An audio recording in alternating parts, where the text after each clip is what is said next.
morning, ladies and gentlemen, and welcome to this amazing, cool, and smart space.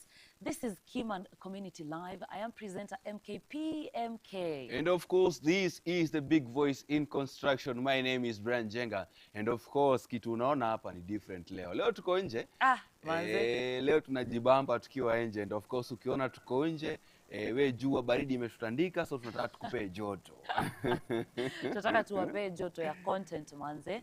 And kama unaona vizuri hapa nyuma yetu, kumeandikwa Keyman Stores, where we buy safe and build smart. And of course, this is the Keyman Community Live, brought to you courtesy of www.keymanstores.com. Tulikuambia kama unataka kutengeneza pesa, if you want to trade safely in construction, this is the real deal for you. Jana tulianza a very wide topic hapa ndani. It was more technical than what we expected. Na kwambia nilitoka hapo kama story nimepiga na Lidiama Kelvin jana. Wacha tu innovation hapa, innovation pale. Na mambo mingi yali happen jana. Lidiama Kelvin got to tell us that innovation is not what we think at it. Fancy, it is efficient. Unaona, tuache kufikiria ati lazima mtu kama na kitu kubwa ati ndo tusemange wow ati Brian Jenga alikama up na kitu kubwa, so that is innovation. No guys, it is just something simple. And of course today we have a great show lined up for you, and of course still talking about innovation. Before tuende sana kwa innovation, si tuanze kuangalia watu wako upande gani. Please remember we are live on Facebook and of course on TikTok. We are live bado na tuko live bado YouTube. Wale wa YouTube wanatuona na hizi wale wa TikTok na Facebook hao ndio wanaona behind the scenes, wanatuona na zile, yani wanaona unfiltered. Exactly. So if you have how many devices? 3 devices.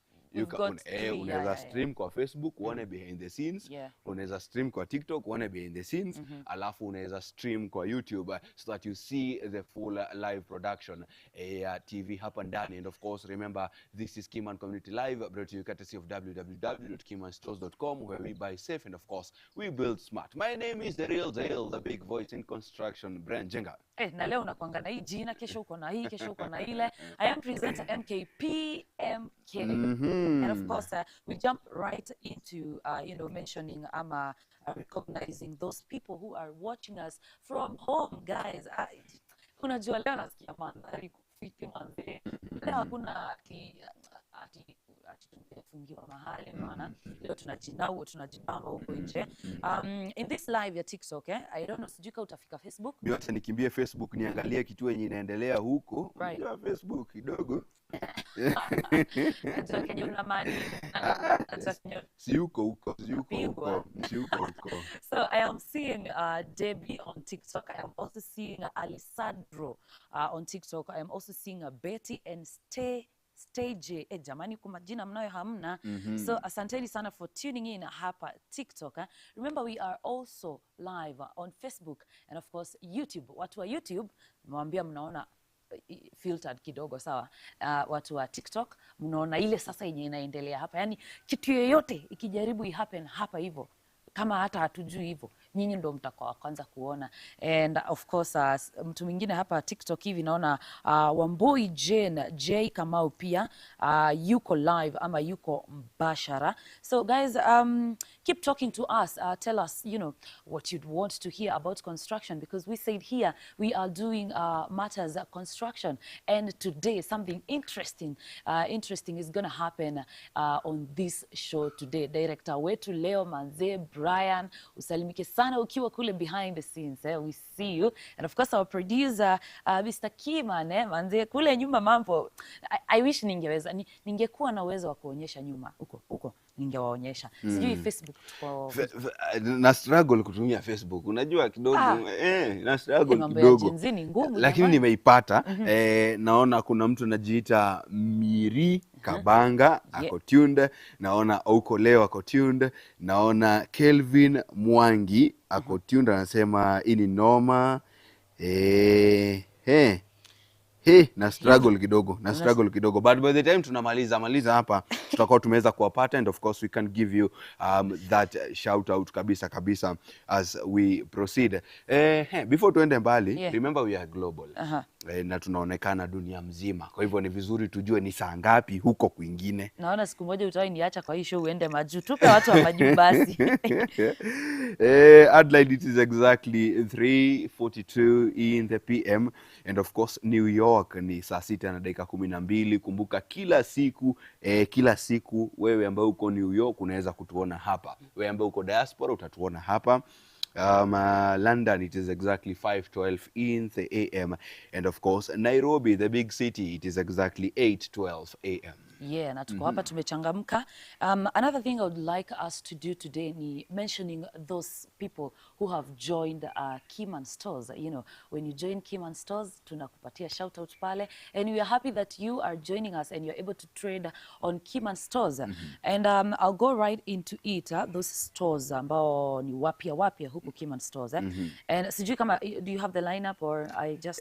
You can go on with the lineup, nikikutafutia description. All right. As I read through the description hapa pole pole. All right. So you're ready?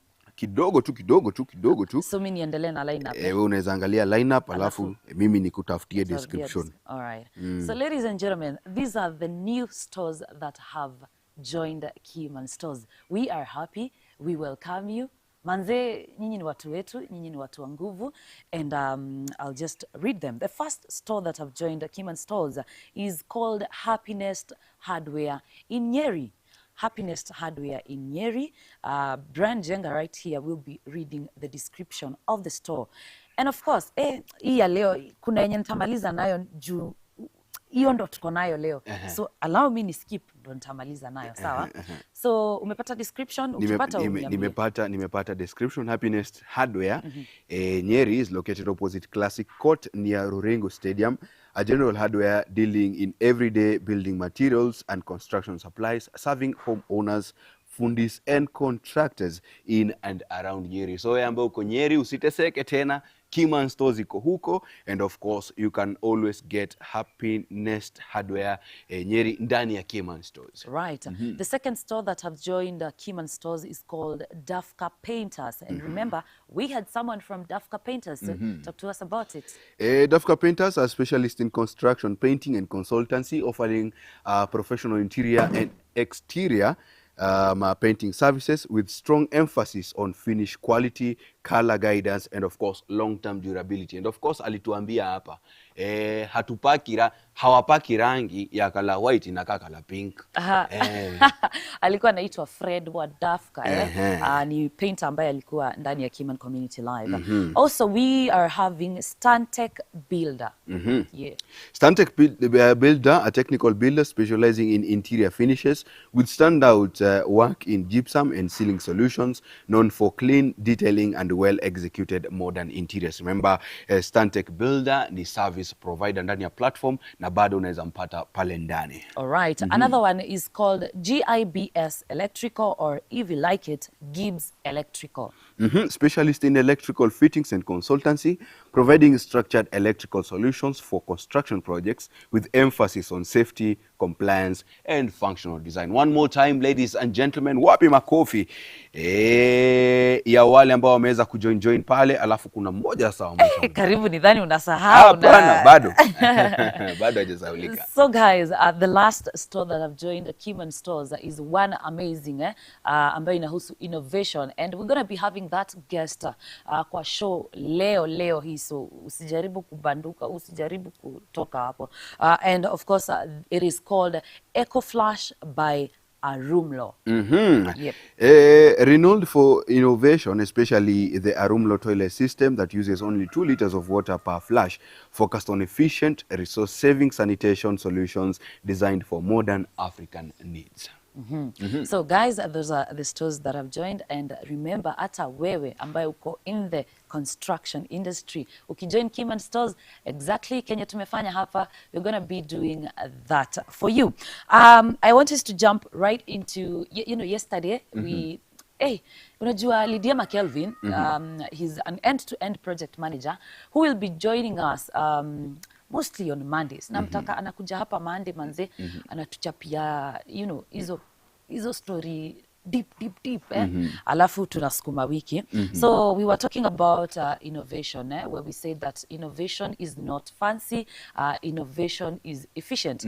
And we were just looking around, maybe mbona tunakanga hivi, tuna come up na new ways of doing things.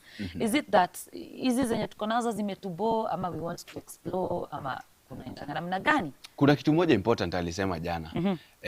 Alisema kama hakuna innovation, then it means watu hawafikiri. And of course innovation happens in two different things. So number one, unaweza kuwa labda uko in a comfort zone, hakuna kitu yenye ni challenge, an innovation can come. Ama a problem has come. And of course something else you also said, contractors. Alisema ni contractors ama ni engineers? Contractors. Ilikuwa contractors. Yeah. Contractor haangushi nyumba yake ya kwanza. Ataangusha nyumba ya 10. That is also something else. I think it's because ya hiyo mazoea sana, so inafika mahali kuna kwa mpaka na hizo assumptions. So those were two major things zenye alisema, and of course it to guide hii wiki. And of course as we continue to see what types of innovations do we have in the construction sector, how do we maximize innovation, and of course we also said innovation is not fancy, it is efficient. So it's about saving money, saving resources, and of course saving time. Another important thing as to why, you know, we do innovation, ama we think of new ideas of doing things, ni trust and accountability. And I want to relate that to Keyman stores here. Yes. Why mbona mtu alikuja na Keyman stores, Mr. Keyman, aka innovate Keyman stores? It is because he wanted to make sure that we trust the systems. You see, we allow the systems to work for us. We allow the systems to, you know, save our money. Na izuie pesa yetu kupotea. Kabisa. And of course accountability, because when you get into Keyman stores, and of course anyone who is trading here on Keyman stores, uko sure that anybody mwenye una interact na yeye hapo ni mtu unajua ni nani, their details. So just in case mtu amwe kufanya ile kitu, you're able to tell them that we agreed this and this and this, but you didn't do this and this and this. Na mambo inakuwa namna hiyo. Kabisa.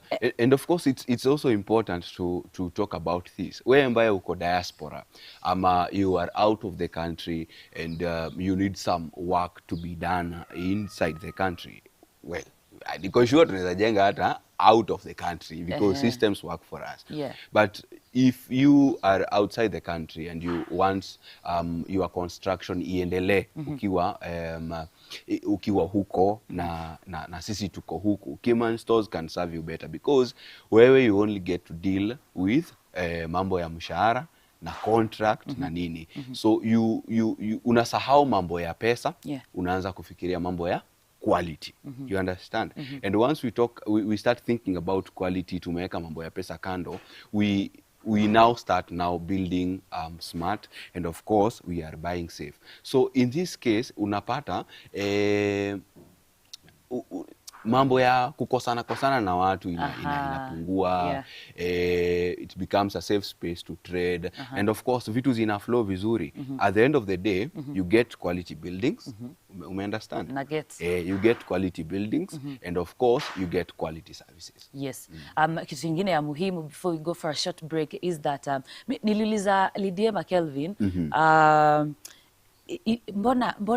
mbona innovation, mbona bado tunakuja na easy new ways, na yet we are used to zenye tuko used nazo bado zina work. Like why are we keeping on ku-innovate? And he said that innovation haikuji kumaliza mjengo.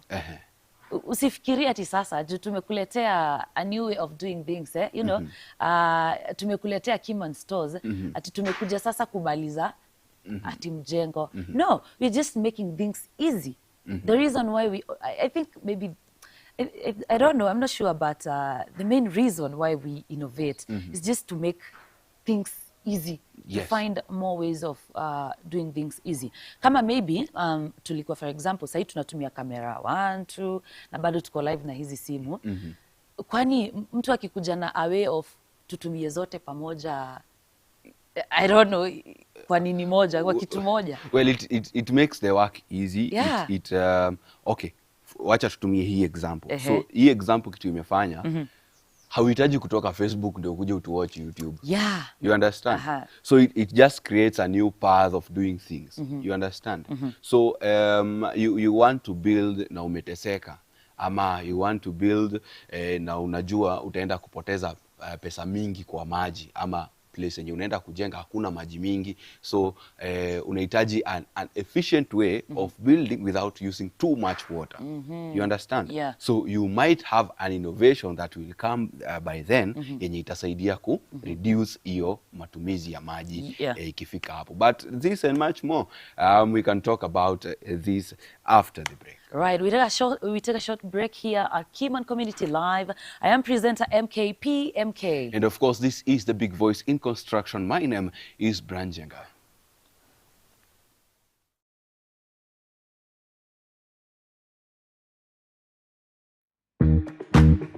Join the #1 marketplace for builders. www.keymanstores.com.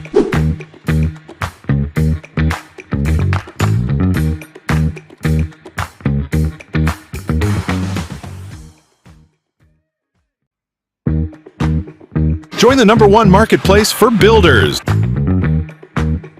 www.keymanstores.com.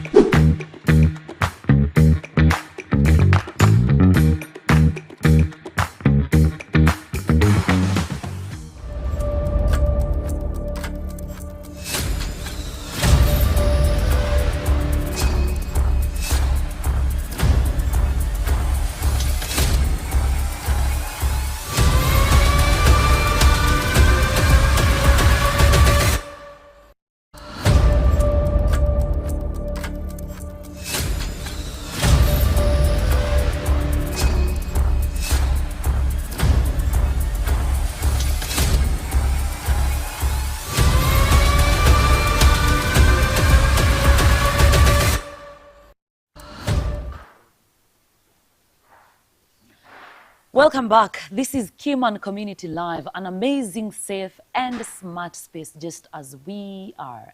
I am presenter MK. And of course, this is the real deal, the big voice in construction. My name is Branjenga, and of course, this is Keyman Community Live, brought to you courtesy of www.keymanstores.com. We always appreciate your feedback. And of course, nimeona feedback moja kali sana. Live on TikTok, naitwa Engineer Eric. Engineer Eric anasema good introduction, guys. Man, we appreciate. Anasema good introduction, Engineer Eric. I think we need to have Engineer Eric. I hope Engineer Eric, you are on Keyman Stores. Actually, Engineer, I hope uko na case number. Ukuja hapo utupe story, by the way. Itatujenga sana. Bana, mtu anaitwaje engineer na hayuko Keyman Stores. But you know what makes me happy? Ni ati engineer anaweza nisikiliza. Wewe ni mzee. Pia wewe naona kukiendelea hivi, naona utakuwa engineer pia wewe. Well, I have a story. When I used to grow up, when I grow up, nikiwa primary school. Bado unataka bado kuwa engineer na hiyo? Bado unataka kuwa engineer? Kosa ilifanyika, nilianguka hesabu. But I wanted to be an engineer. Unaweza niuliza engineer wa nini? Okay, engineer wa nini na mbona huku kuwa? Nilikuwa nafikiria kuna kuwa engineer wa kupika au chakula. Sasa si kila mtu anaweza pika. Director, si wewe unajipikia ngama? Director anasema ndio maana nilikuwa prefect wa dining hall. Wewe haya. Alafu ni sawa. Ulipitia mjengo. Si ulikuwa mahali mjengo hivi kitambo ama? Mjengo? Nilijenga. My name is Branjenga. Nimekamkua jenga. But anyway, engineer, thank you so much for always being tuned in. By the way, engineer, to watch kila siku TikTok. Mazee ubarikiwe sana. Unaweza tuambia where you watch us from, and of course you can always become a plug. Na unaweza tengeneza something extra. Najua kuna kwa na kitu hapo, lakini you can always make something extra ukiwa pale. And of course ukiwa na event, MK anakuaga MC. No, donjo hapa na wasaidia. So of course this mambo ya plug we have really mentioned a lot about earning an extra income by the help of Keyman stores hapa. When you become a plug huyu mtu mwenye tunaita plug ni mtu anasaidia watu wengine kuna viget through Keyman stores na huyo mtu anapata nataka kuongea Kiswahili fulani lakini nakataa, hebu endelea. Huyo mtu anapata nini? Anapata kiwango. Ni kiwango cha pesa. Kiwango cha karibu niseme umri. Mustakabali wa pesa. Na anapata kiwango cha pesa 350. 350 Kenya shillings. And remember 350 Kenya shillings is once ule mtu ambaye umeweza kuingiza kwa system ameweza kuverify. And how does they do they verify? They verify by getting a bank account, and of course they get a bank account ina act kama escrow na ndio wallet yako ya kutrade ndani ya Keyman stores. Right. And just also to remind you that when you are on Keyman store ukiingia pale unapatiwa kitu inaitwa KS number. KS number is a unique identification number ambayo inasema huyu ni jenga. Unajua majenga ni wengi, mabrayo ni wengi, makevo ni wengi kabisa. So that one number identifies your store, but having a KS number doesn't necessarily mean that you are verified. And we are encouraging mtu yote ambaye ana trade Keyman store kindly trade with someone who is verified. What does verified mean? Inamaanisha that you have a bank account, and when you're ready to trade, you're ready to make payments with another person, with a client, you know, whether you're a buyer, a seller, service provider, hivyo. So if you have a bank account, that means you're verified, na unaweza trade na watu wengine. And of course, I would like to put this across to each and every company that is watching us this morning. Ama you watch us every day. Ama you know a company yenye inaweza benefit from what we do each and every day. This is the fastest rising construction show in Kenya. So watu ni wengi sana wanataka kujenga, watu ni wengi wanataka kujengewa, na pesa iko. Pesa iko, what is lacking ni services. Good services. Umeelewa? Good services. So if you are a company, ama you know someone from a company who would benefit from what we do each and every day. Let me give you an example. Ama bati company, kampuni ya mawe, ama watu wakuza mawe, ama mnatengeneza tu kitu tu kwa construction, tiles, ama mnatengeneza tu kitu yote kwa construction. This is the best and the fastest rising show in Kenya ya construction that you can use to reach out to your people. So how do you do that? Log on to www.keymanstores.com, tengeneza profile pale, verify your account, get a KS number, and of course be safe to trade pale ndani. And then once you do that, ukishafanya hivyo, kuna namba ya WhatsApp 0757 539 000. Tutumie a proposal pale. Tuambie umesha register kampuni, umeshaweka pale, uko na KS number, and of course you are ready to trade ndani ya Keyman stores. What will we do? We will call you here. Na tafukuza huyu. Mimi nitatoka. You will be hosted by presenter MK, the amazing. And of course you get a chance to market your products to the general public. Wewe ambaye uko Facebook, uko TikTok, uko YouTube, mahali popote ambapo unatuangalia, this is your opportunity to do that. And of course, ndio tunaanza. Na tukianza na wewe, of course kuna vitu mzuri zenye utapata. Unajua shida, ni tukifika pale juu, utatafuta. You will look for us. Unajua ile lesemanga, utanitafuta unipati. Unipati. Kwa hivyo jamani, kama wewe unatusikiza na unasikia maneno yetu hapa, you don't want to miss working with us. Unajua ile inasemanga ati tulianza na yeye pale chini. Tulianza na yeye pale chini. Sasa tuko mahali. And of course it will be great to work with you in this path, because our goal is to help, ama goal yetu ni kukusaidia kuweza kutrade safely and of course to buy safe. Na pia nataka nikumbushe watu ambao wanafanya kazi kwa hii industry ya construction. Apart from wenye wanakuja pia kukaa hapa, kuna wenye wanaweza taka kuonyeshana kazi yao. Ni nini wanafanya? Are you a plumber, an electrician, a painter? what are you doing on site? Hata kama just even fundi mwenye anabeba mawe akipeleka pale. Record a video of yourself. Just tell someone ambaye ako hapo karibu to record a video of you doing what you do on site. Hata kani kupaka rangi pale. And then send that video to the number ambayo Brian Jenga amekwambia.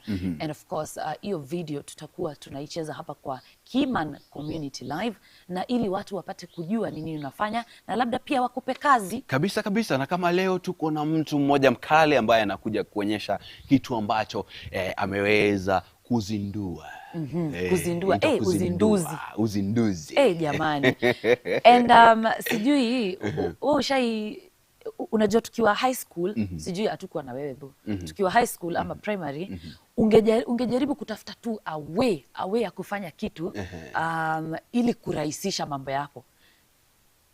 Kalamu, kuna vitu mingi tu tulikuwa tunafanya. Sijui you can remember. I think I understand what you are saying.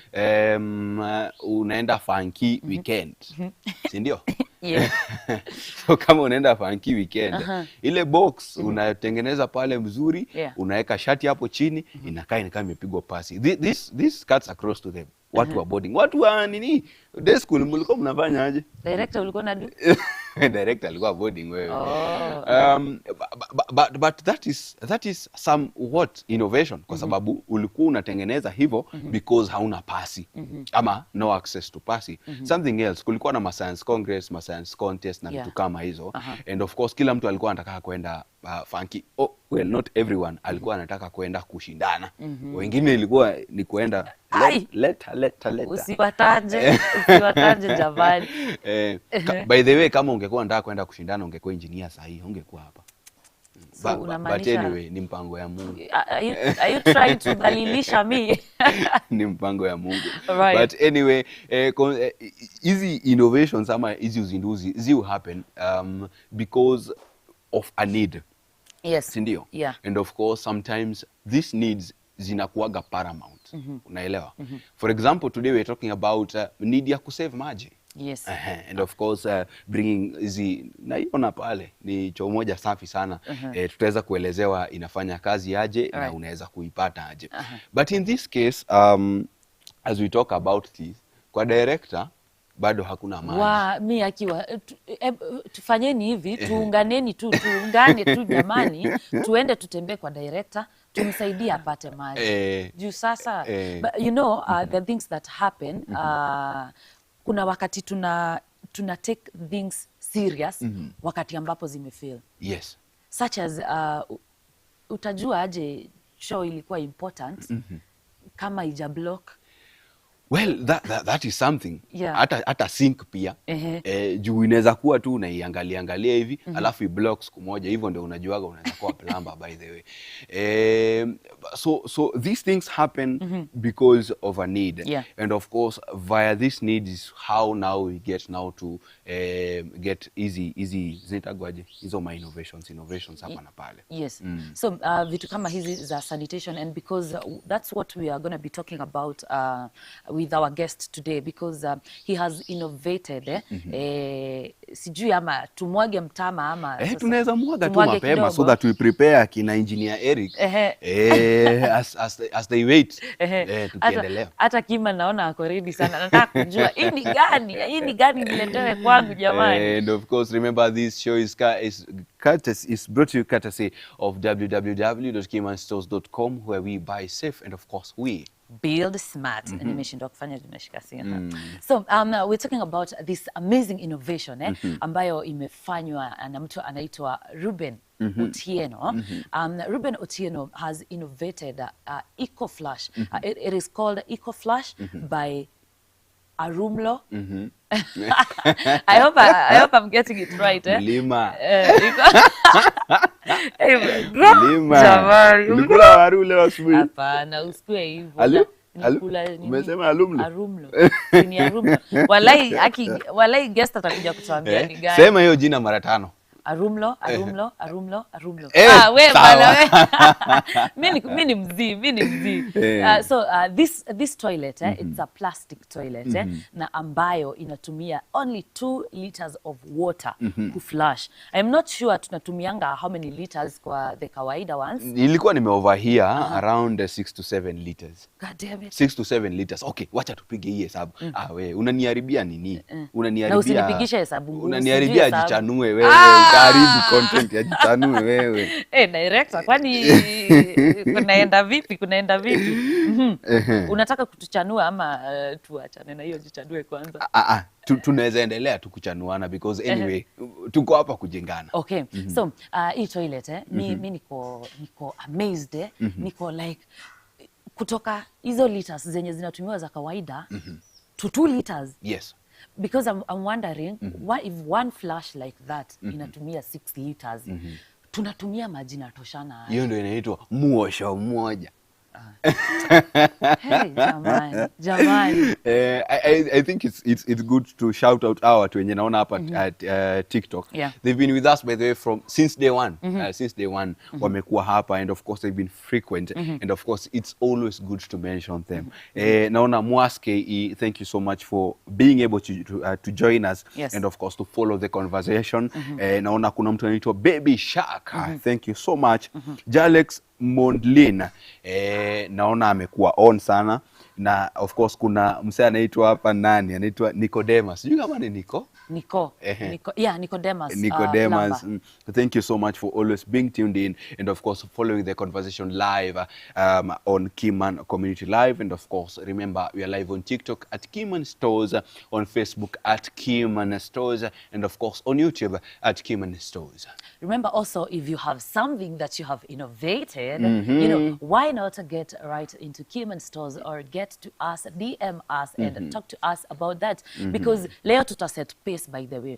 Tunataka kuona ni watu wangapi wanaweza innovate mavitu kali na watulete in terms of around construction, you know, na watulete hizo vitu kali hapa na tuzionyeshane. And today, because of sanitation, yes. I want just to state maybe what sanitation includes. And one thing that nilikuwa nafanya you know, research manini pale nilikuwa naona that sanitation includes safe containment of waste. Well, because kweli. Plastic, kweli. Unaona hiyo maneno. And of course something else, it's hygiene and dignity.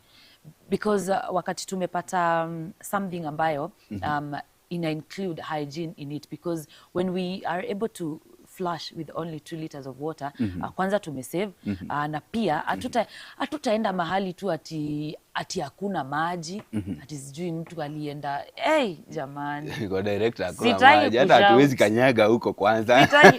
Manze, tungetaka sana kutembea huko. Actually najiuliza, wewe unanipigia kelele kwa masikio, lakini najiuliza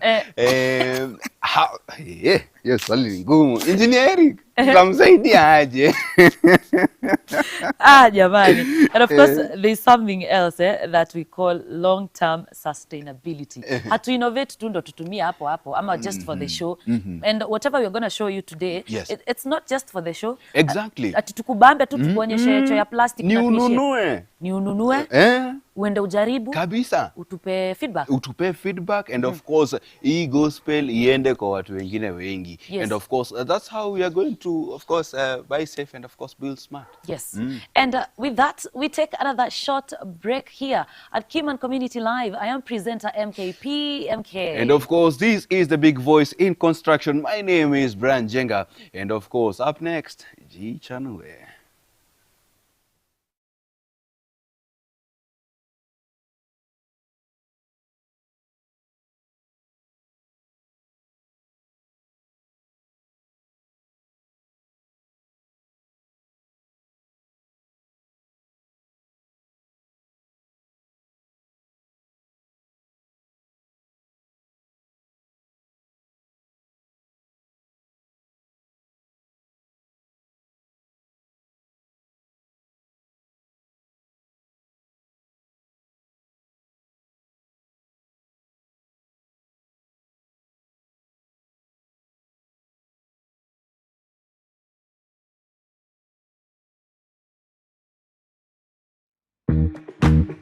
Join the #1 marketplace for builders.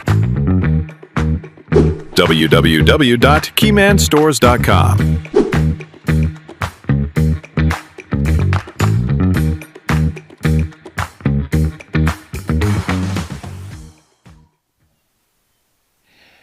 Thank you so much for joining us. This is Keyman Community Live. My name is Brian Jenga, the big voice in construction. And of course, it's always nice to have you here with us, tukiendelea kuflow na story.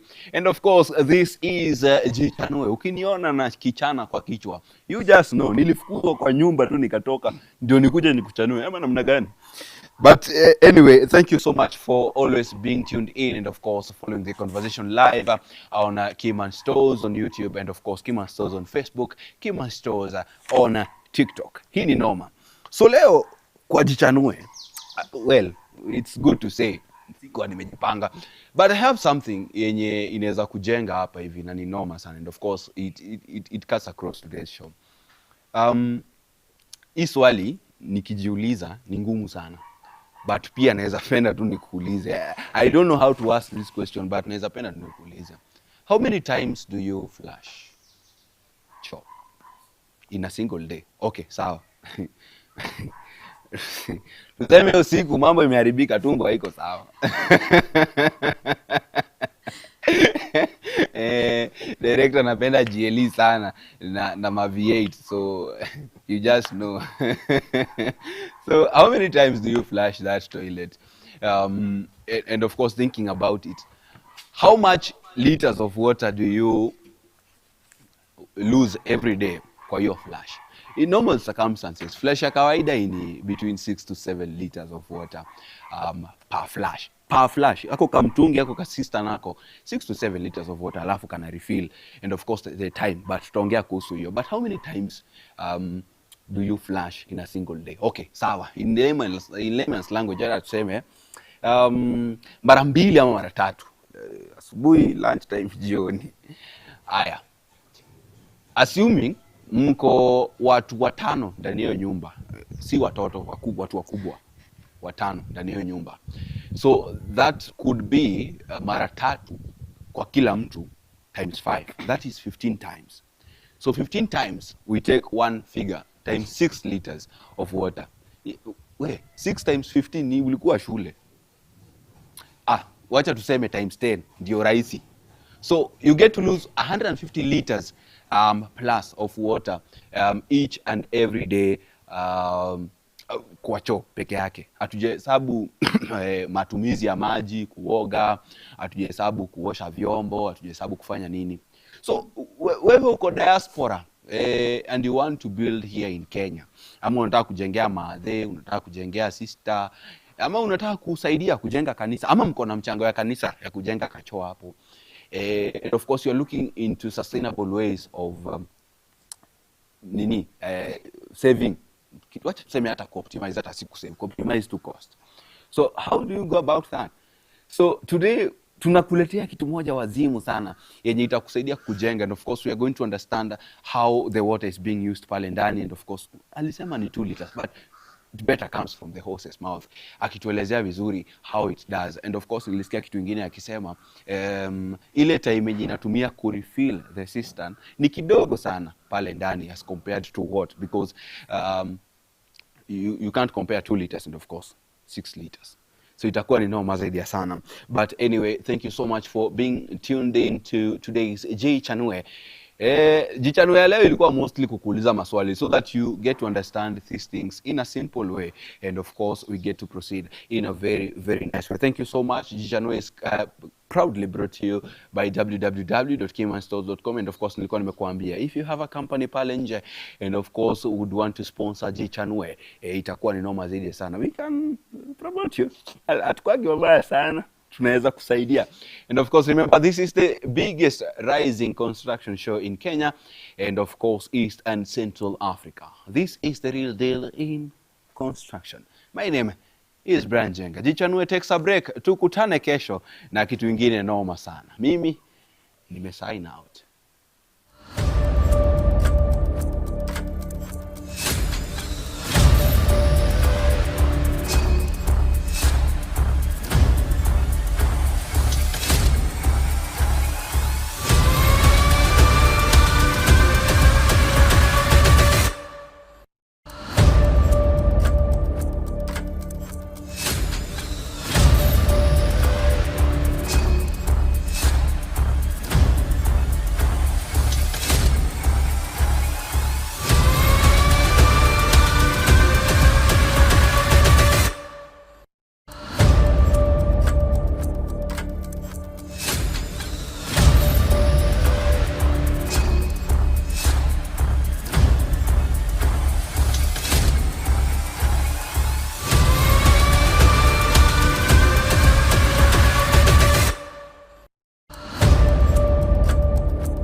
Welcome back, ladies and gentlemen. This is Keyman Community Live, an amazing, safe and smart space. Na unaona tukiingia hapa manze maluku, si ati nasema smart tu ati Keyman Store ni smart, alafu pia sisi tuko smart, si ndio? So, this is Keyman Community Live. I am presenter MK. Na najua mshaona mgeni wetu, but mtulie, mimi ndo tamle.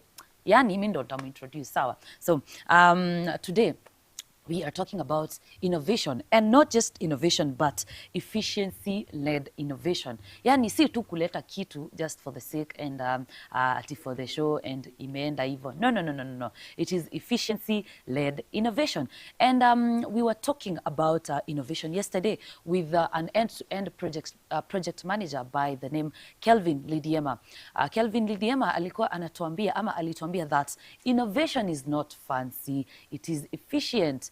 Inatusaidia aje? Why are we innovating, you know?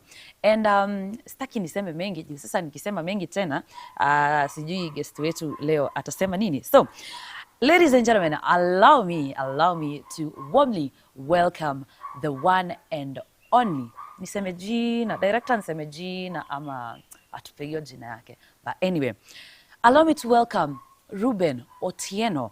Ruben Otieno is a practitioner working on efficiency on sanitation. Umesikia hiyo mambo ya usafi hapa na pale, but let's get right into this thing. Sindio? Yeah. Niaje Ruben? Hey Monica. How are you doing? I'm good, MK. Weekend imekuwa fiti? Yeah. Unajua leo nataka tupige story manze. Nataka watu waelewe ni nini unadu hapa nje, what kind of innovation uko nayo. But before we go there, I want you to look at this camera and tell us, unaweza tuambia jina lako tena, maybe hata nimemention Ruben vibaya, tell us your name again and what you do. Okay. Yeah. Hi guys, my name is Ruben Otieno. I'm an entrepreneur, I'm a builder, I'm a business person, and in the construction industry. I run this enterprise called EcoFlush by Arumlu, and this is an innovation that we brought to the local market, and we are doing a very innovative toilet that flushes on less than 2 liters per flush. Imagine saving 70% of water per flush, and this is treated water. How much bills are you saving in a month? How much bills, or rather, how much water are you saving in a year? You know, you have more water for less, and just through innovation and efficiency. So that's my product, and yeah, looking forward to have this conversation. Wow. Yeah. Hey, mi hata you mean flushing with 2 liters Yes. per flush? Yes. Ngoja, before hata tufike huko juu, I am starting to get excited. I want to, know more about this innovation of yours. Unaweza tuambia Arumlo? Unajua nimekuwa nikichekelewa hapa because I come from Rima and they are saying that I can't pronounce Arumlo. So Arumlo, what's Arumlo? Arumlu is a word that comes from a flower that's found in South Africa. It's called the arum lily. So whatever, or rather the product that we've designed takes the shape of that flower. And that's why we've called it Arumlu. But, with the efficiency now, we call it economic flush. EcoFlush by Arumlu, yes. Right. That's where the name comes from. Right. Yeah. So, history yetu ya innovation, Mr. Ruben. I'd like us, to first, you talk to us about your innovation. What exactly? Ama, hey jamani, unajua, nafikiria tu kwa akili yangu, niko na maswali mingi, I'm wondering, nianze huku, nianze kule, because a plastic toilet. But anyway, could you kindly tell us, ulianza lini ku innovate hii? When did the idea come up, and what were you thinking? Yeah. So this idea has been in existence for some time, and this is also through our partner back in South Africa. We were working on a sanitation project somewhere in Burundi, and we happened to have crossed paths, and there was this by then he was working on something that, an innovative toilet that would really consume less water and save more. So we happened to have partnered up, and we explored ways of how can we get this technology. Technology is transferred. How do we get this technology locally? So that's where the conversation started. And through tests and samples that we got, and they were successful in installation in areas that we installed, we were able to prove that, yes, this product is efficient in terms of water usage. It's something that we can produce for the local market. And right there, we started that conversation, looking for, where to produce, how we can produce it, and how we can distribute it for the local market. And today, here we are. We've been able to do all that, and it's all systems go. Now it's just a matter of, do you know about EcoFlush? Yes, there's an alternative to the normal ceramic toilets. And that's where we are at right now. So which year was it, maybe? It was way back in 2020, just post-COVID, 2023, but the technology has been there since 2016. Yeah, being tested for the other markets, but now locally we started testing it in 2023, and then just setting the systems in place, ensuring that we have the right certifications, the right manufacturer, the right products, so that we're able to, roll it out in the market. So far, it's been a cool 3 to 4 years. Yeah. I think, when we are when we want to start something, kuna idea inakuanga, there's something we are looking forward to, changing, or, for example, when we were starting Keyman Community Live, we want to talk to those people in construction and tell them that the systems are here to help us and not to replace people. You, sasa mukianza, what maybe inspired you? Is there a gap that you saw? Ndio maana mkaona, this one can do. Yeah. I think the gap has been there. Having been also in the construction sector, I've been seeing issues with water. Water has become a problem, and now that you've seen every homestead is now either sinking a borehole or a building, a flat sinking borehole, and most of the water goes back to the environment through waste, and that's through flushing. So if you can be able to save some bit of water and you're able to save your bills, why not? And that's the whole essence of innovation. Bringing you a product or a service that is able to save you, and you're able to still get the same service, less for more. So that's that's the gap that we found in terms of water being flushed down, and it's a lot of water, 6 to 8 liters for some. And how could we reduce this? Through technology, through innovation, through research, and that's how we came about to, develop this product that is able to use a less amount of water and still achieve the same purpose. Yeah. Sometimes we tend to ignore something until there arises a crisis. So maybe around the place ambapo mlikuwa mnatengenezea the plastic toilet, maybe did people ignore sanitation or something? I wouldn't say they ignored. It's only that they only knew of one product in the market. And nobody has ever, or rather people never used to think about, okay, how can I save this depleting resource? It's water, and you're dealing with municipal, you're dealing with boreholes, you're dealing with water bowsers being ferrying water, and you're buying water because you're having water issues. So how can you try and save this water so that you are able to use it for a longer period and save some coins? So that's where we found ourselves into, and how best could we improve, and that's how the product came about. Yeah. And did you think that maybe there are some challenges that people faced using, you know, traditional toilets or Yes. the ones that we are used to? Absolutely, yes. Uh-huh. Most of the traditional toilets people use are made from ceramic, and you do know the ceramic is very fragile. If mishandled, it's, you know, it's kaput.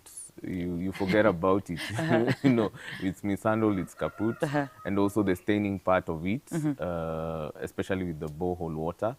Also, you know, because it's fragile in terms of movement and all that, there's usually extra care for that. So here comes an alternative that, you know, it's able to, you know, it's able to compete against all that. In terms of fragility, you can easily transport it. It's not, you know, easily breakable. And in addition to that, it offers you more efficiency in terms of water saving. So why not? And, you know, it's actually the first toilet made from this material, and it's fully functional. So this is an opportunity that, you know, for many homesteads, whether in Mashinani, whether in Uptown, if you're looking at conserving your water bills, power bills, especially due to pumping, because it reduces the number of times you're able to pump water for usage. If you're looking at, you know, institutions, schools, and, you know, even mashambani. Right. Yeah, you're able to save water. And considering the way the environment and the weather has become, there's little or no, you know, the rainfall patterns have changed. Water levels in the rivers are going down. And you still have to, you know, sanitation still has to go on. It's a daily thing. So if you can be able to save this water and you're able to use it for a longer period, why not?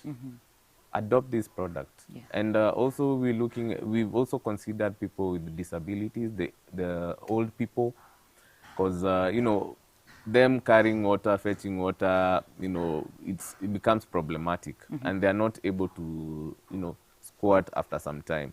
We have a product that they're able to use, they're able to sit comfortably, and they are able to use they consume less water for longer periods, which saves them. And, you know, if you're harvesting rainwater at home, you can even easily use it for a longer period of time. Let's say if you're using for 1 month, you can use that water for 2 months, and you can even contribute, or rather you can even start small scale farming, because you have enough water for everything. Yeah. Right. Yeah. You've talked about adopting new products. Yes. And I'm wondering, when you first, you know, the first person that you introduced that plastic toilet to, how did they take it? How did they embrace that innovation? Well, for them first it was a shocker, because they were like, a plastic closed couple toilet? How does it work? And then the moment you introduce it to them and you explain how it works and even do installation for them, and they're able to test, then they're like, oh, we never knew this type of toilet existed, but now it exists. So they're able to, you know, warm up to the idea that, you know, innovation is getting to this level. Yeah. It's a bit, you know, any new technology has its own challenges, especially during the introductory phase. But once it's been used and people are like, yes, this is a product that, you know, it serves the same function as the ceramic, but it's more, you know, rugged in terms of all those advantages that it offers. Yeah. They are able now to warm up to it and adopt it. Yeah. Now that you've mentioned about challenges, maybe what challenges did you go through while making the toilets? Well, actually getting the mold was the biggest challenge, because without the mold you cannot produce this. And the mold is somehow, it's a technical component in producing it, ensuring that, you know, you're getting the shape in the right shape as per the design, so that you're able to produce a product that can serve that efficiency. So that was the biggest challenge. But save for that, the manufacturer has been able to, you know, adopt it. And the initial test samples, or rather the samples that we produced were okay. And then we thought maybe we would have some issues with getting approval for quality, which we have in terms of that KEB certification that we have. So they've already approved the product, its functionality and the quality.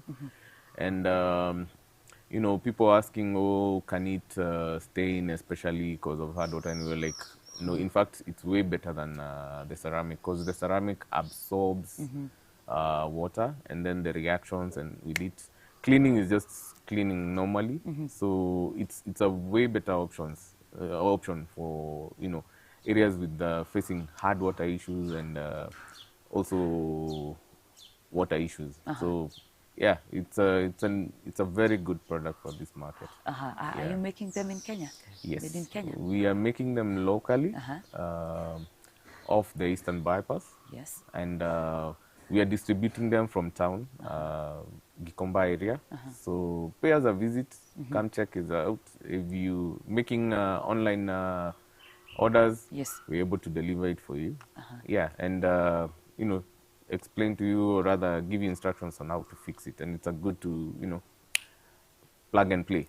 So if you want to replace units, like let's say your toilets are consuming 8 or 10, just at any one point, just go and press that button and see how much water is being flushed down the drain. Yeah.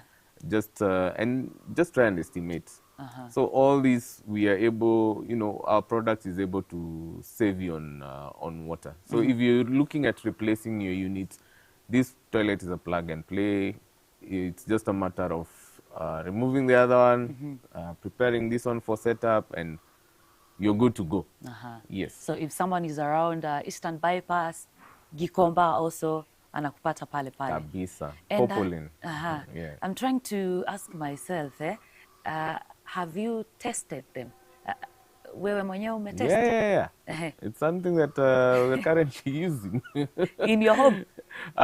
In our office. Yes. And some of the test sites that we are doing. Yes. And maybe other places that you have taken them, they've been tested, schools or... We actually, most of the eastern parts of Kenya, we've done Ukambani, Machakos. Those are the areas that we first piloted, and they've adopted the products. Syokimau, going to all the way to Voi. We've done all those areas. And, our uptake has been good, especially for the hardwares, because most of our clients are the retailers and wholesalers, because they are able to, propagate or rather sell it on our behalf instead of getting to the direct consumers. So you can check your local, hardware and just find out if they have this product. Yes. Right. Yeah. So let me ask this for the person watching us, watu wa TikTok, Facebook na YouTube, and also for me. Unajuaje imetumia lita ngapi? How do you measure that? With the system itself is set in a manner that it's able to release. Yes. That's 2 liters per, once you press it. So the siphon is set in a manner that it ensures that 2 liters is able to be dispensed at any one point. That's how it's set. Yes. And it's able to push all the waste away. Yeah.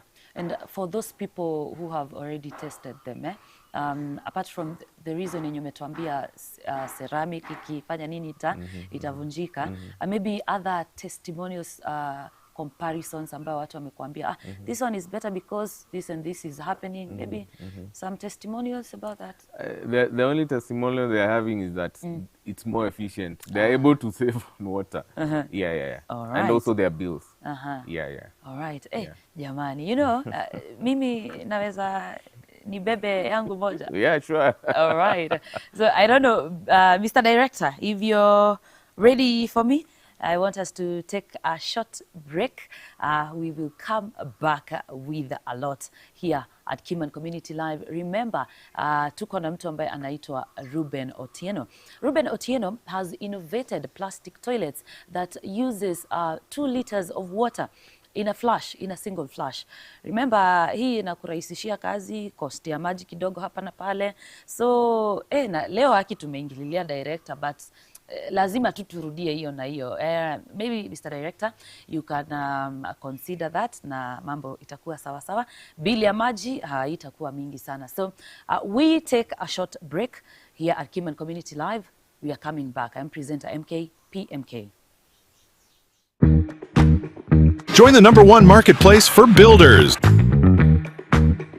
www.keymanstores.com.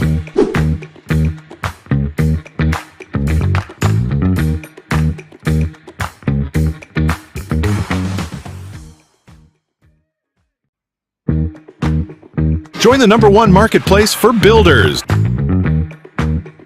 www.keymanstores.com.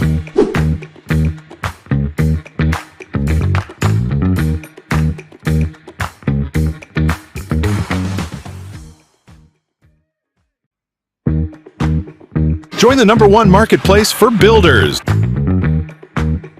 www.keymanstores.com.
Join the #1 marketplace for builders. www.keymanstores.com.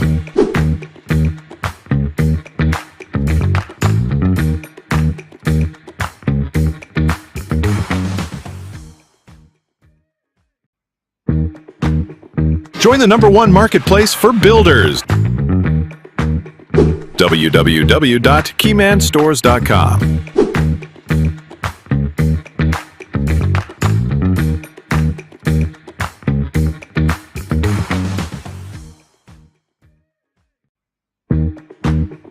Join the #1 marketplace for builders.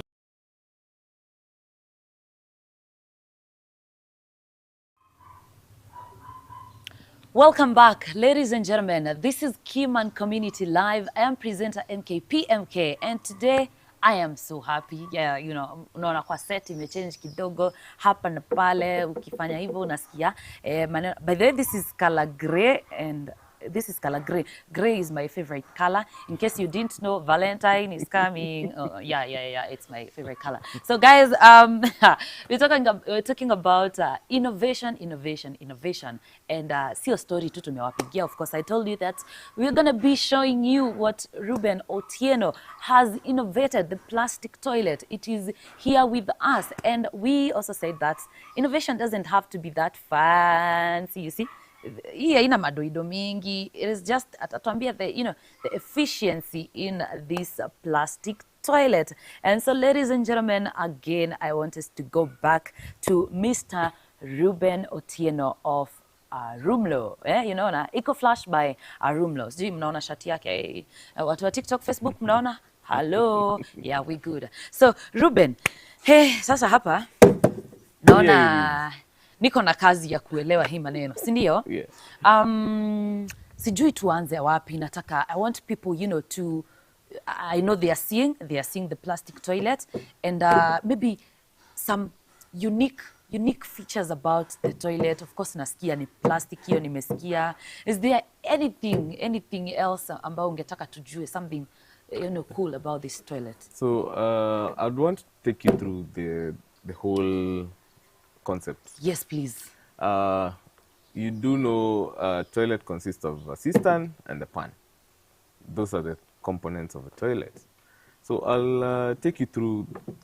This is the cistern. It's just basic, and the cistern can carry up to 6 liters, or rather accommodate 6 liters. So every time that you're flushing, you're able to use a third of what you're flushing. Short call 1 liter, long call 2 liters. So this carries the water just as the conventional one, and the speed of refill of the tank is faster than this other one. So aushindi hapo you're counting hands or numbers, ndio ijae, ndio you do your thing again. You've gone visiting, and then you're like, yeah, haijasonga. And then now we have the pan. The pan now consists of 2 units. Right. There's the outer part and the inner part. Okay? Yeah. This is how it looks like. Very simple. You see, I can carry also with one hand. Can we check if I can carry it? Yeah, sure. Why not? Jamani, yeah, I can carry it, but Yeah. I'm a bit, That's just how simple it is. And that's where the technology is going to. We have the inner one and the outer part. This is how it looks like. And the water flows in a manner that is able to, it flows in a circular motion, so it's able to drain all the waste outside. We just using 2 liters. And that's where the technology is. Save more, use less and save more. Yes. That's just how the product looks like. No complications. And any other thing that we're looking at, fixing is just simple, bolt it on the floor and also on the wall just for steadiness. And it can accommodate up to 150 kilograms. Anybody who's sitting on it, 150. And comfortably, it won't collapse or anything. Yes, that's how strong it is. So don't, the notion is usually like plastic will collapse, it's not strong.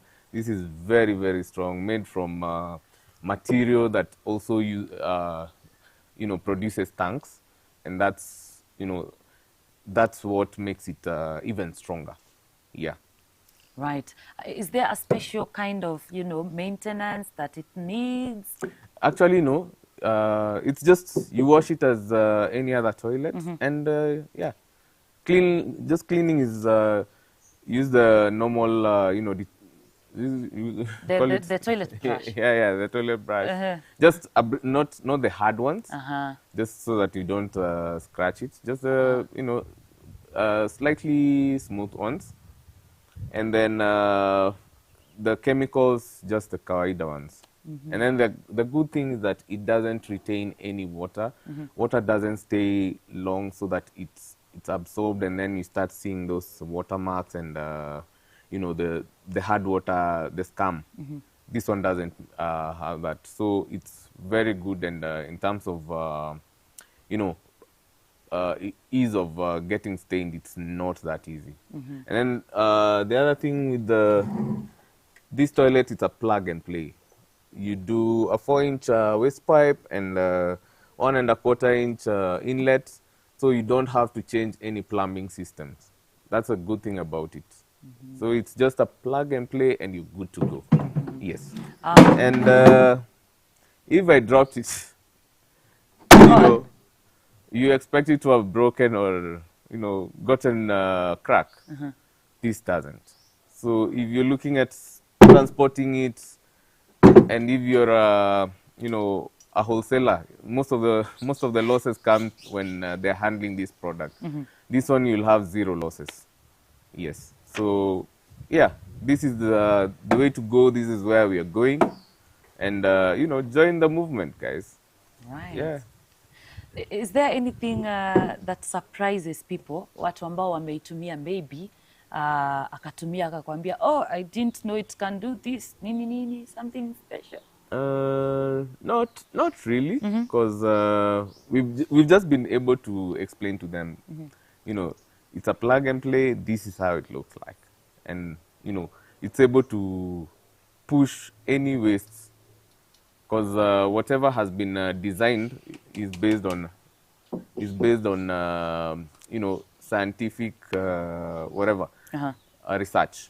So it's a plug and play, able to push all the wastes within the using the least amount of water. Right. Yeah. So apart from saving water, because you've mentioned a lot about saving water, Yes. because it's using 2 liters compared to the other ones. Anything else that it's saving apart from water, maybe? Definitely your bills. Your bills could be power bills and your water bills, because if you're looking at you know, pumping water every other time, it saves you on that. If you're looking at purchasing ama kununua maji na bauza, you're able the number of trips and the number of orders will reduce just by this, because most of the water watu nunua, it's just to, you know, for sanitation. A huge percentage goes to sanitation. So if you're able to save you know, some percentage, you're able to save on the cost of buying the water. Yes. Right. So those are the things we're looking at, and innovation is taking us to those levels, whereby you're able to save and you still have a product that serves the same purpose. Yeah. You've explained a lot about how it functions rather than its appearance. Why did you choose functionality of appearance? Because some people would want to see, you know, a fancy toilet or something. Actually, this is a sleek, fancy toilet for that design, and there's none like this. Strange, you know, we have just been favored. There's none like this toilet, and this is the sleekest and you know, the most, or rather the beautiful design that we came up with, or rather it was adopted for this. Yes. Are we weirdest question that someone who used this toilet amewahi kuuliza, maybe is it gonna do this, is it gonna do this? Maybe a weird question. The only weird question they normally ask is the size of the inlet, or rather the hole. But we tell them that is where the technology comes about. Because water is able to flow in a circular manner, and it creates enough pressure to be able to push all the waste out. So gone are the days whereby you expected a huge bowl having water. That water is just, you know, it doesn't give you the, you know, the force to be able to push out that waste. So this is just, it's a bit narrow, and you know, the design that I told you, it assumes the flower that I mentioned earlier, the room lily. It just picks at that design, and it's able now to, you know, get you the results that you want. Yes. I also want to know about its cost, price, compared maybe to the other ones. Cost, it's not cheap, but it's affordable. Not cheap, but affordable. It's not cheap, but affordable, guys. Yes, talk to us about that. We are looking at between, you know, 6,500 to 6,800 for the local market. Yes. 6,500 to 6,800 for the local market. All right. Yes. And watu wamenunua ama wanasema aje price? You know, guys. Of course, it's Kenya, and we're just going through tough economic times here and there. Of course, people are complaining about the price, Yeah. but also we need to also consider that the other costs that are factored in before the final price is out. So we're just also adopting with time. As once we're able to scale up production, definitely the price will slightly come down. But then again, you can see I forgot to mention about the siphon. Right. People normally ask, if it spoils, if it gets spoiled, where can I get the parts? You can get it in your local hardware. So it's in terms of maintenance, it's very easy to maintain. That's one other thing I normally tell people. And also with the price, it will come down with time, but that's what we are currently retailing it at, so that we're able to remain also in business. Yes. Right. Yeah. I'm trying to read whatever is written here. And plastic. Made in Kenya, guys. Yeah, made in Kenya. This is actually made in Kenya. Msifikiria ati hii ni mambo yetu sisi hapa, si ndio? Yes. It's also written, please return me to my shop or store for recycling. Yes. Please recycle or dispose responsibly. Do not. All right. This is amazing. Would you be having a rough number of how many toilets you've made? We've actually made, we're on a 200 piece at the moment. Yes. Utapea director wetu moja. Yeah, akitaka we'll just ship it to him. In fact, tunamletea hapa. Mi hata naweza jitolea, tutaona hiyo maneno vile itaenda. Si ndio? Yeah. So you said 200. Yeah, we've actually done 200. We just it's been how long? For the local market, we've been producing for just 2 months. We're just looking at increasing production. We've been importing, but we now shifted to now production, and we've done 200 units so far. Yes, and counting. All right. Yeah. So maybe the areas that you've distributed them mostly, watu wenye wamezinunua sana, hata wao wajisikie, waone wamenunua kitu imeletwa. Yeah. We've done Mwingi, we've done Matu, we've done Kiserian, we've done Rongai, we've done Machakos, we've done Tala, we've done Makindu, we've done Kitui also. We've also done Nairobi, and we are looking at Thika very soon and its environs. We've also done Nanyuki, Isiolo, Garissa too. Yeah, we're distributing all over. And Mombasa currently we also getting into the market. Yes. Kwani watu wa Mlima hawanunui sana? Watu wa Mlima tunaenda Embu very soon. We are just planning our marketing and sales. So we in fact this month we are rolling it out in Mlima. Yes, Embu. We've visited Nyeri, and we're looking at going to Embu and what's the place called? Meru. Yeah, those areas. Because Nanyuki is still Mlima. Yeah. So Nanyuki has also given us good reception, Isiolo. So we're just looking at now getting it to scale up. Yeah. You know me, I have one request. Yes. You know, when you're going to Mlima, can you please carry me and carry my Keyman stores team, because pia sisi tuende Mlima tukaone watu. Absolutely. Why not? That can be a very good, opportunity.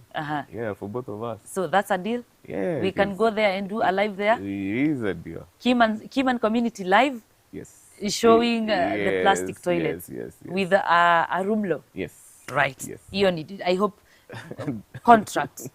Kuna mtu ametuandikia contract mahali. That's we are gonna producer, tafadhali producer Keyman, you write a contract for us pale Keyman stores. Oh, and by the way, you are on Keyman stores, your Yeah, KS signed number. up, tafadhali. yeah. Yes, what's your KS number?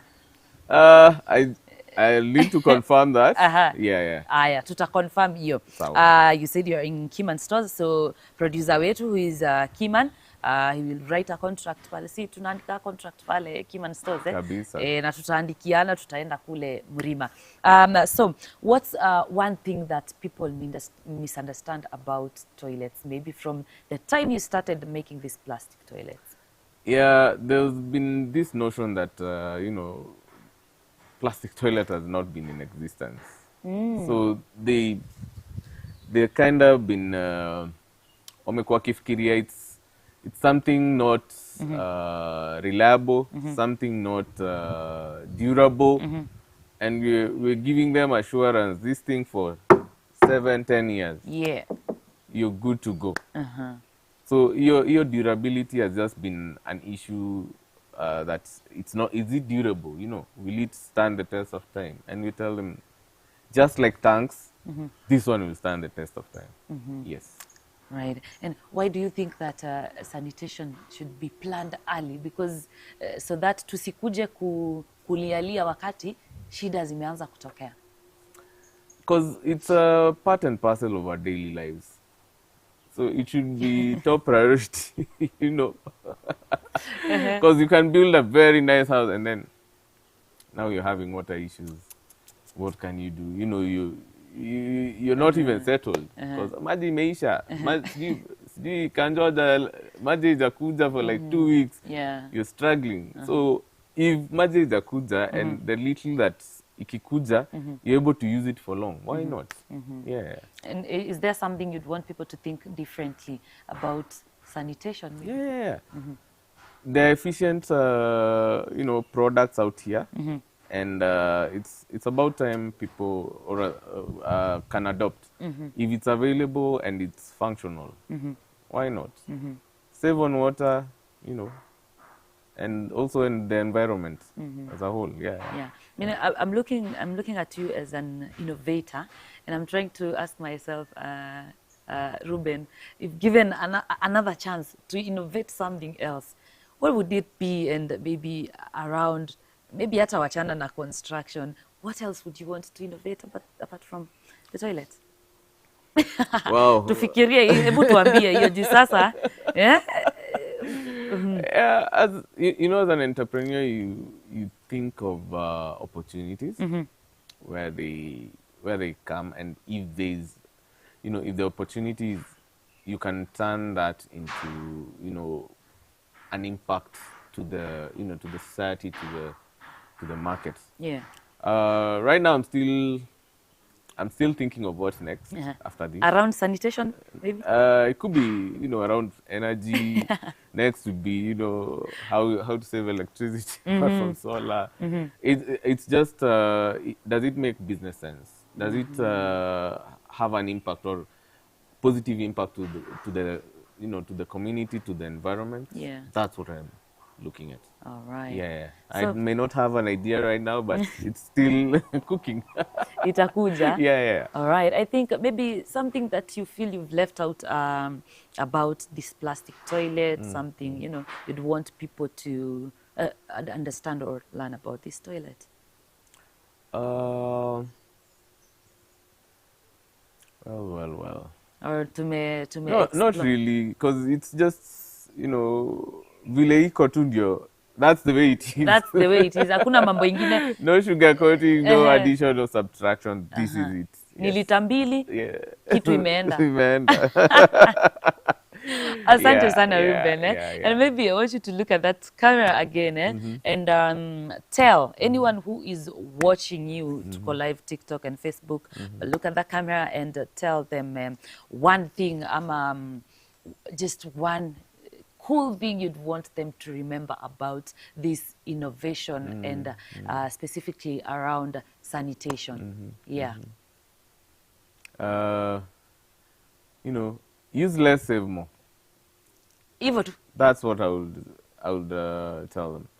And as you said, you mentioned Is it innovation? In- There's Efficiency. a Q. Yeah, there's a Q you've been using, yeah? Yeah, and Efficiency-led innovation. yeah, efficiency-led innovation. That's what I'll You'll call give- upon guys to look at adopting now. Yes. Swali ingine nimesahau before tumalize. Yes, yes. Keyman stores. Have people bought these toilets from kutumia Keyman stores? We are looking at orders here and there, but first of all, they needed to see, is it something that's, ni mchezo ama ni stories za jaba, Watest pia wao. Yeah, but now that you mentioned Keyman stores, check us out on Keyman stores. Place an order. Definitely, you'll get discounts from, if you purchase on Keyman stores. Yeah, that's what we're looking at. Oh, discount. Unajua hizi vitu na take notes. Juu nataka, we know how we are going to purchase that, tupate discount to purchase from Keyman store. Yeah. And Keyman, if you can hear me pale, kama unaweza pata KS number, before tutoke, kama unaweza kumbuka KS number ya, tuangalilia KS number ya Ruben, tunaweza furahia sana, sijui kama ni possible. Director, is it possible tuangaliliwe KS number ya Ruben? Naangaliliwa? Because Ruben, nataka, watu wakuja Keyman stores, wanunue this toilet, you said from 6,000 to 6,500 to 6,000. But of course, we'll give discounts on Keyman store. Keyman stores. Because it's just, you're ordering and you'll have it delivered. Yes. Yes. That's amazing. Hata mimi, nitafanya mikakati, watu ambao mnanitazama, watu wangu, mjue tunanunua this plastic toilet. Nani hawezi taka kusave? Who wouldn't want to save on, the bills? Hata hiyo maji pia ikiflashiwa sasa 6 liters. Yeah. Si maji tunatumia mingi. Yeah. Kabisa. Right. So, now, by the way, Yes. can we use Harpic to clean this? Yeah. The detergents zenye tunatumia? Yes. Just the same zenye tunatumia? Yes. Hakuna madhara yoyote? No reaction. Because the material doesn't react with chemicals, unlike the ceramic. Yeah. Right. But color ni hii tu ama? Yeah. Okay. Inakuja. In terms of color, we can custom make. Plastic, you can do black, you can do blue, you can do brown. But that's on order. Currently, our best selling is the gray one. Yes, so far. Me, I'm just a girl and I want a pink. Najua wasichana wakati mwingine kila mahali tunataka, pink, nini. That's why I'm asking about the color. Wow, wow. This is amazing. Director, I'm still waiting for the KS number so that people. Sorry? KS number 226. Right, Ruben, KS number yako. 226. It is 226. So, if you want to get these plastic toilets ambazo zimeinnovatiwa na Mr. Ruben Otieno of Arumlo, you can go to Keyman stores. When you go to Keyman stores, you're going to search for KS number, ama KS 226. That's Ruben's KS number, ama his store's KS number. Ukifika pale, si munaandikiana contract, unamwambia nataka hii na hii na hii, atakuwa ameziweka pale. And then atakwambia utasema unataka lini, hiyo mambo yote he will agree. And of course, let's promote local, yeah. Made in Kenya. Yeah. Me I thought utasema it is made in I don't know where, but he said it is something made in Kenya. So why not promote our own things, Yes. our own products? And Ruben, I think that's it for today. Thank you very much for coming. Thank you for your amazing innovation. We're looking forward to more and more innovations around sanitation. Here to You can check us out at www.arumluea.com. Our socials also on TikTok, EcoFlush by Arumlu on TikTok, Arumlu_EA on Instagram. Yeah, and let's interact. Let's talk about this product. right. Order.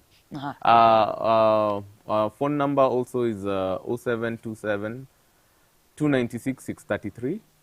Alternative is 0711 881 832. Yeah, and talk to me directly. I can give you good discounts on the product. Right. Yeah. I also want you to look at these two cameras Yeah. here, our two phones here, our two are Facebook and TikTok. Also tell them wanakupata, rudia tu vile umerudia pale. TikTok okay. unajiita aje, what, yeah. TikTok tunajiita EcoFlush by Arumlu. Instagram tuko arumlu_ea. Our website ni www.arumluea.com. Those are the platforms we are on. And my number is 0711 881 832 or 0727 29 66 33. Get in touch, get to learn more about the product, and if you're ready, place an order. We are giving discounts for the first, 10 or so customers that will reach us out. Yes. Right. That's it. You're good. Nataka utoke hapa ukiwa sawa na watu watoke kama wamenunua the plastic toilets. Yeah. Right. And with that, ladies and gentlemen, we come to the end of our interview, demonstration, niite hizo zote, because ama innovation site, unaona, we have been having Ruben. Karibu nikuite Ruben Kigame. Ruben of Arumlu. Ruben has innovated a plastic toilet that uses only 2 liters of water to flush. Kwa hivyo wewe ambaye unateseka, hauna maji, ati itatumia maji inatoshana aje kuflush, then Ruben Otieno has got you covered with this amazing plastic toilet. I have been your amazing host, presenter MK PMK. Let's support local, let's support one of our own. Join the #1 marketplace for builders. www.keymanstores.com.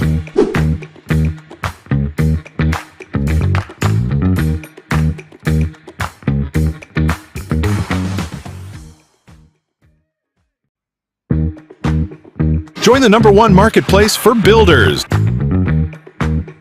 www.keymanstores.com.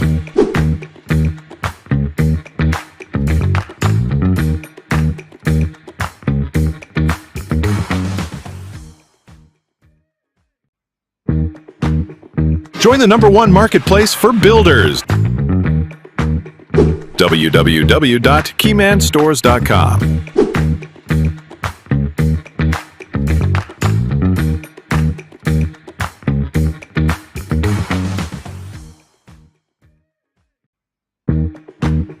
Join the #1 marketplace for builders. www.keymanstores.com.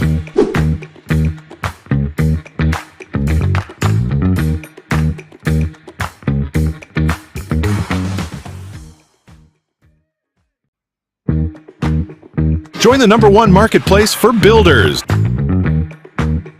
www.keymanstores.com.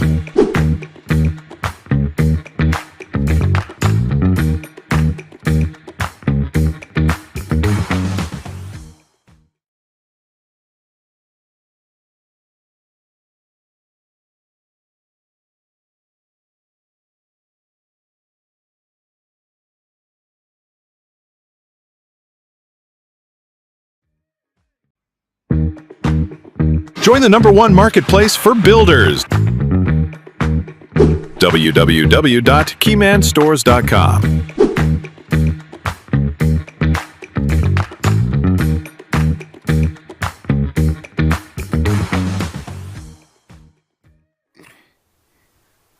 Ladies and gentlemen, we are back again at Keyman Community Live. Mnaona niko na psych sasa.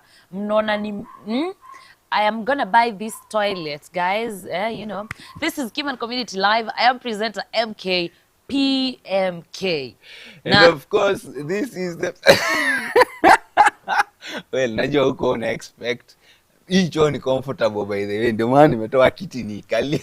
Okay, si ubebe tu. It is only 6,500 to 6,800. Hiyo ni pesa kidogo wewe. And of course, considering na save, iko sawa sana. Kwako kuna maji?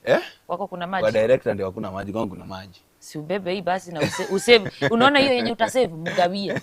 Tafadhali. And of course, this is the big voice in construction.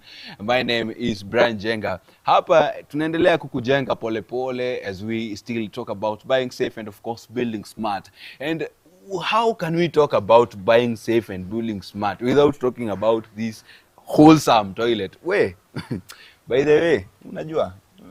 Hata unaweza lala hapo najua. Akona gari? Akona gari? Unataka aje? Wewe sema tusikie. Unataka aje? Okay, acha nikuelezee. Kuna comfort inakuaga. Ukisha park gari before tu uingie kwa nyumba, sijui mbona mtu anakaaga tu hivi kwa simu tu kidogo tu. Alafu fanya hivi alafu kuna comfort inakuaga kwa choo. Ndio maana okay. Sitaki kusema tunatumia simu kwa choo, wasiniulize ulijuaje. But anyway, no pun intended. By the way, no pun intended. Hii choo ni kali by the way. Pata unaweza doze, mimi naona hivyo. Alafu kuna wale wenyewe ukikalia unashikagwa na nini muscle pull. Haiwezi. Sidhani kama unaweza. Hata mimi nitajaribu. Si eti sitamani kukaa hapo vile penye umekaa. Nimesikia unaweza undiwa mpaka ya pink. Me I want a pink one. Wow. Wow. I want the toilet to be also fancy. Yeah, like that. Na kuna kitu alisema by the way, na kitu Ruben amesema, unaona hapa Keyman Stores tunasema buy safe, build smart. Yes. Yeye amesema use less, save more. Well, it makes a lot of sense. Na kuna kitu kingine amesema, tunapanda mlima na yeye. Manze, guys, you know, I think you're going to be our witnesses, and our wanaitwa aje middlemen between hiyo deal yenye tumefanya hapa. Wanaitwa plugs. Plugs. Oh yeah, plugs, manze. So, Ruben Otieno amesema that when he's going to Murima, kupelekea watu wa Murima, tutaandamana na yeye moja kwa moja, mimi kama presenter MK, na sisi kama Keyman Stores, you know, crew yetu yote, director, producer, tutaandamana pale. So, watu wa Murima, if you're watching this, uko TikTok, FB, and YouTube, if you're watching this and you're from Murima and you want to purchase this amazing plastic toilet, tafadhali, unajua nani hawezi taka kuona, tutakuwa live by the way, tukikuja kukuuzia tunakupeleka mbashara. Hebu imagine ka live mahali tu hapo hivyo nje kwa supermarket ama kwa ka street tu tumekaa tu live tunapiga kasho. Sema nini? Itakuwa ni noma zaidi sana. Remember, this is Keyman Community Live, of course, with the amazing presenter MK. And of course, the big voice in construction. Kumbuka hapa, we are buying safe and of course, building smart. And of course, tutaweza aje kukusaidia if we don't have impact. Kama hizi 2 hours haziwezi kukusaidia, then mbona sisi tuko hapa? Hakuna reason. Exactly. That's why we are always with you here from 8 a.m. to 10 a.m. Tukiendelea unajua mzee mwenye anatujoin saa hizi akiniona nimekalia anaweza ona kama ni jokes. Lakini you don't have to worry. You're just okay. By the way, you just sit tumalize kwa. Tuko mbali sana kumaliza by the way, ndio. So, our plugs wenye umekuwa ukituambia kuhusu kuna plug alikuwa hapa from Nyeri. Yes. Na since tunaenda Mrima, unajua kuna venye ma plugs wanaweza tusaidia. Haya, by the way, when we come to you, you come to us. And how do you come to us? You can actually generate income through the platform. Na hizo zinaingiana. You can come to us, we come to you. And tunasaidiana, unaelewa? So it is as easy as 1 2 3 ama it is as easy as ABCD. Exactly. So wewe kama ni plug uko pale, please, this is an opportunity for you. Uambie watu pale, not only Mrima by the way, and all other counties. Tell them that we have a great innovation that tumeonyeshana hapa Keyman Stores. Tell them that they can go to Keyman Stores, look for KS 226, the store that belongs to Ruben Otieno. Yes. These plastic toilets, utazipata pale. If you want a different color from this one, the gray, you just make an order. And that's why we are having a contract. Yes. Pale Keyman Stores. Kabisa. I don't know how will a contract help us kusema hizo vitu zote? Hiyo contract inatusaidia because it gives us the terms of work. Itapea amesema anaitwa Arumlo. Arumlo. Itapea Arumlo the terms of work, the color yenye unataka, the specific size yenye unataka. Tuseme kama unataka a slightly bigger one than this one, you can always get one. If you want yenye inabeba maji mingi, you can always get one like that one. Naona tumepause live pale TikTok kidogo, lakini tunarudi. Poleni sana watu wa TikTok, lakini tunarudi. But anyway, you can always get whatever you need ukiwa hapo kwa keyman.com. And of course, remember to transact, you always have to have a contract. It's always nice to have you back here, and of course to have you live at Keyman Community Live. Remember to follow us on Keyman Stores on TikTok, and of course Keyman Stores on Facebook, and of course Keyman Stores on YouTube. Thank you so much for those who are continuing to tune in. Naona Engineer Eric anasema I like the platform. Thank you so much. Wala Engineer Eric umetufuata kutoka the first minute mpaka sasa hajatoka. Imagine. Na labda hata ako site, imagine. Wewe unaona venye ni kitu ya maana? I know. Loyal fan. Akiana, if I had sweets, let me give you flowers because I don't have sweets. Flowers zake. And of course, remember, this is the month of love, and of course you can gift. Nitaanguka haki ana. Chunga usibomoke tukimaliza show. Siwezi bomoka, hiki tu ni quality bwana. Hata siwezi anguka. But anyway, you can gift your personal person this month of love, and of course you can give them a flower, and of course on top of a flower unaweza ongezea nini? Mbona tusifanye hizi vitu ati zikuwe fancy? Yes. It's not a must for you to gift your partner ati something fancy nini. Unaona hii kwanza sasa nasikia wanasema ati ukiulizwa ukujiwe na nini siku hizi, na sijasema kama ni vijana ama sijasema kama ni wanaume ama wasichana. Siku hizi wakiulizwa ni kulete nini, wanasema unga na mafuta. Unataka kuniletea maua. You can take this comfort at the comfort of your home. Sikia hizo lines. You can take ni juu nimekalia. Ndio maana uko comfortable. Yes.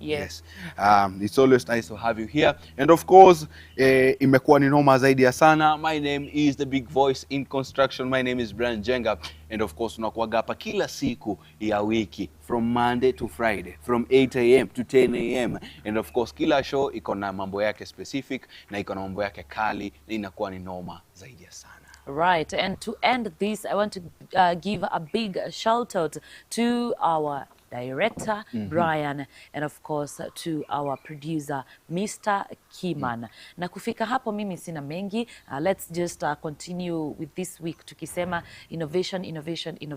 If you have something nice, something cool that you have innovated around construction and you'd want us to showcase that here at Keyman Community Live, do not hesitate to talk to us. DM us on TikTok, Facebook, Instagram, or the number that Brian has been giving out, and we're gonna get back to you, and tutaongea mengi. Utakuja hapa, utatuonyesha kitu ambacho umeleta na mambo itakuwa sawa sawa. Uko sawa, si ndio? Kitu ya mwisho tu. Engineer Eric, you can get a chance to come here. Maze umetufollow the whole show and najua umependa. You can also get a chance to come here, and how do you do that? Record yourself ukifanya tu shughuli zako pale ndani kwa construction nini. We jirecord tu hapo and then send it to our number. Ama ututumie kwa TikTok hapo hivyo kwa DM juu kwa TikTok already, ama unaweza ni follow at Brian Jenga, unaweza nitumia pale, ama at presenter MK on TikTok unaweza tuma pale, and then we can get to talk about these things. Ama namna gani mambo inakuwa hivyo rahisi namna hiyo. I am presenter MK PMK. This has been our 7th live. Najua huko una count our 7th live at Keyman Community Live. Tuonane kesho same time same place. It's a wrap.